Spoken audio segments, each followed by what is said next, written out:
बहुत दूर समुंदर की गहराई में एक सुंदर दुनिया हुआ करती थी। रंग बिरंगे प्रवाल, कोरल खिलते थे, मछलियां खेलती थीं और सब खुश थे। लेकिन अब वो दुनिया बीमार हो गई है। पानी गंदा हो गया है, मछलियां कहीं गायब हो गई हैं और सब डरे हुए हैं। एक छोटी जलपरी थी, मीरा। वो लीरा की खाड़ी नाम की जगह में रहती थी। मीरा बहुत बहादुर थी और अपने लोगों से बहुत प्यार करती थी। वो देख रही थी कि उसका गांव धीरे धीरे मर रहा है। एक दिन मीरा को एक बूढ़ी भविष्यवक्ता दादी मिली। उन्होंने बताया कि बहुत साल पहले एक राजा था, पहला समुद्री राजा। वो बहुत अच्छा था, लेकिन फिर उसे लालच आ गया। उसने बहुत कुछ अपने लिए ले लिया और उसकी वजह से समुद्र बिगड़ गया। फिर लोगों ने उसे एक राक्षसी समुद्री जीव में बदल दिया और गहराई में बंद कर दिया। मीरा सोचती है, अगर मैं उस राजा से मदद मांगू तो शायद हम सबकी दुनिया फिर से ठीक हो जाए। तो वो एक टूटा हुआ मुकुट, एक चांद की रोशनी से बना पानी और अपना साहस लेकर समुंदर की सबसे गहरी जगह में जाती है। वहां वो समुद्री राजा को जगा देती है।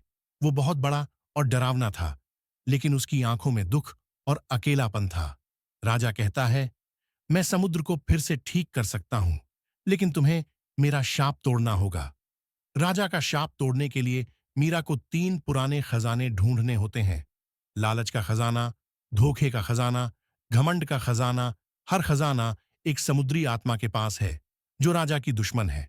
मीरा खतरों से लड़ती है, डूबे जहाज, डरावनी परछाइयां और शोर मचाती सायर ने। लेकिन वो हार नहीं मानती। वो हर खजाना ढूंढ लेती है। राजा धीरे धीरे फिर से इंसान जैसा बनने लगता है। लेकिन फिर मीरा को एक बड़ा सच पता चलता है। राजा अकेला दोषी नहीं था, उसके अपने लोग भी गलत थे। उन्होंने राजा को धोखा दिया था और सच छुपाया था। अब मीरा के पास 3 रास्ते हैं। राजा को पूरी तरह आजाद कर दे, लेकिन शायद वो फिर बदला ले। उसे हमेशा के लिए बंद कर दे, लेकिन समुद्र धीरे धीरे मरता रहेगा। या फिर कोई नया रास्ता चुने। मीरा तीसरा रास्ता चुनती है। वो अपनी आत्मा से राजा से जुड़ जाती है। वो दोनों मिलकर समुद्र की रक्षा करने लगते हैं। समुद्र फिर से हरा भरा हो जाता है। मछलियां वापस आ जाती हैं। सब खुश हो जाते हैं। लेकिन मीरा अब वापस अपनी पुरानी दुनिया में नहीं जा सकती।